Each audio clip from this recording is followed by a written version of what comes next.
నేను చెప్పాను కదా అలాంటిది ఏమీ జరగదని. మీరే టెన్షన్ పడ్డారు. గర్భవతిగా ఉండి మీరు ఇలా టెన్షన్ పడితే మీ ఆరోగ్యం ఏం కావాలి? సారీ, ఇక నేను టెన్షన్ అవ్వను. సరే రండి, లోపలికి వెళ్దానండి.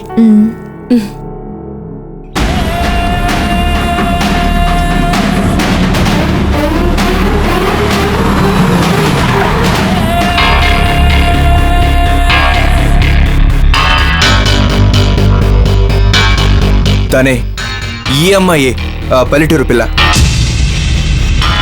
తన పేరు రానమ్మ కాదు, జానకి.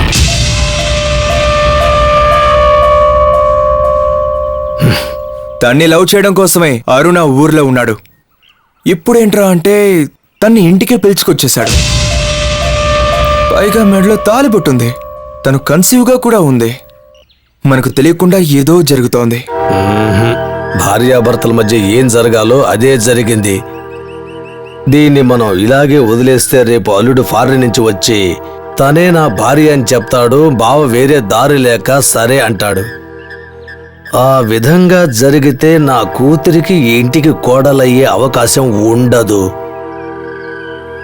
దాంతో మా అక్కయ్య ఆస్తితో రాజకీయాల్లో సెటిల్ అవ్వాలని నేను వేసిన అంచనాలు అబద్ధాలైపోతాయి.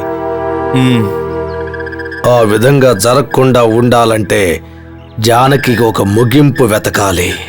అందుకు నువ్వు నాకు తోడుగా ఉండాలి. అయితే నన్నేం చేయమంటారు? నువ్వు కూడా నాలాగే తన వల్ల నష్టపోయావు. అందుకే నా పథకాలకి నువ్వు సపోర్టుగా ఉండాలి. నన్ను అవమానించడమే కాకుండా నా బిజినెస్ ని కూడా తను పాడు చేసింది. నాకు జానకి మీద కోపమే, కానీ అరుణ్ నా బెస్ట్ ఫ్రెండ్ కదా, వాడి కోసమే ఆలోచిస్తున్నాను. నువ్వు అరుణ్ గురించి ఆలోచించొద్దు, నా గురించి ఆలోచించు. వాణ్ణి పెళ్లి చేసుకోవటానికి నా కూతురు ఇంట్లో ఉన్నప్పుడు ఆ జానకి అడ్డుగా వస్తుందా? ఈ ఇంటికి కోడలిగా కావటానికి నా కూతురు ఉన్నప్పుడు ఈ జానకి కోడలు ఎలా అవుతుంది? ఆ జానకి బతికి ఉండటానికి వీల్లేదు. వెంటనే దాన్ని పైకి పంపించేయాలి. ఈ ఆస్తి అంతా నా చేతికి రావాలి. నాకు రాబోయే ఆస్తిలో నీకు పెద్ద అమౌంట్ ఇస్తాను.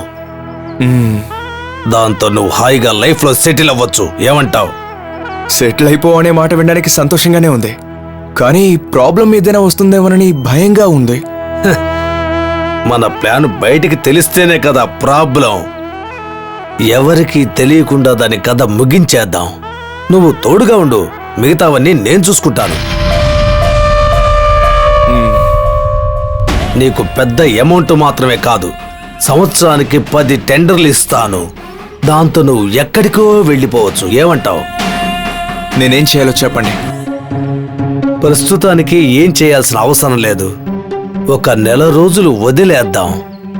ఆ తర్వాత చేస్తే మన మీద ఎవ్వరికీ అనుమానం రాదు. నేను మీతో ఉంటాను.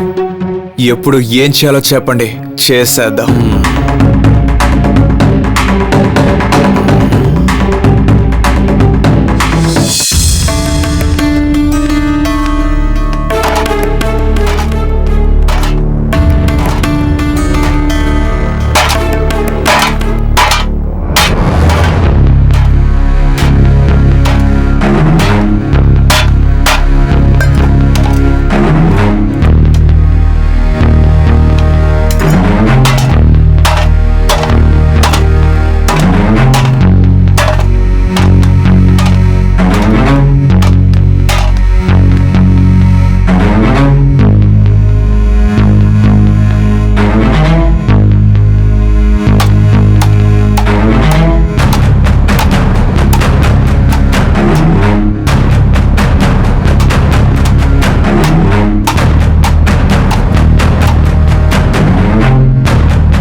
ఎందుకో తెలీదు, మామిడికాయ తినాలనిపించింది.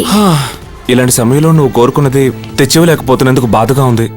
నాకిక్కడ ఏ లోటు లేదు. సొంత కూతుర్లా చూసుకుంటున్నారు. అవును, కన్సీవ్గా ఉన్న వాళ్ళకి ఏదో ఫంక్షన్ చేస్తారే, అదేం ఫంక్షన్? దాని సీమంతం అంటారు. ఆ, సీమంతమే కరెక్ట్గా చెప్పావు. ఆ, జానకి, నీకెప్పుడు సీమంతం చేస్తారు? అలాంటివన్నీ భర్త పక్కనుండగా చేస్తేనే బాగుంటుంది. ఓ